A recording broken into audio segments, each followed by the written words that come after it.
আসসালামু আলাইকুম ওয়া রাহমাতুল্লাহি ওয়া বারাকাতুহু। প্রিয় দর্শক,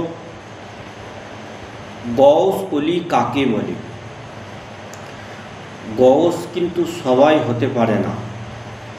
সারা পৃথিবীতে 7টা বড় কুতুব আছে। 7টা বড় কুতুব ওলি থাকে, সবসময়তেই থাকে। প্রায় কোনো সময় 7টা থাকে, কোনো সময় 5টা থাকে, আবার কোনো সময় 3টে থাকে।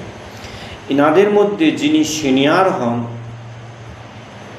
তাকে গৌস উপাধি দেওয়া থাকে, তাকে গৌস ডিগ্রি দেওয়া হয়। গৌস বলতে গেলে গৌসদের ইবাদত বন্দেগী এমনই হয়ে থাকে যে সুলতানুল আসগার জিকিরের তো করেই থাকে, তাদের জিকির ইবাদতের অবস্থা একসময় এমন হয় যে প্রতিটা শরীরের হাড্ডি খুলে যায়, খুলে আলাদা আলাদা হয়ে জিকির আজগার ইবাদত করতে সক্ষম হয়।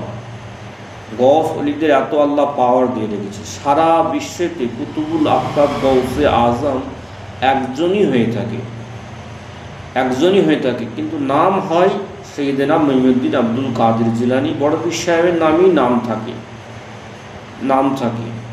ইনি সারা পৃথিবীতে একজন থাকেন, এনার উপরে অন্য কোনো অলি থাকে না। যত অলিয়া আছে সব এনার নিচতেই আছে। কথা বোঝা যাচ্ছে? বা কুতুবে আলামও বলে থাকি। ও মা আলাইনা ইল্লাল বালাগ।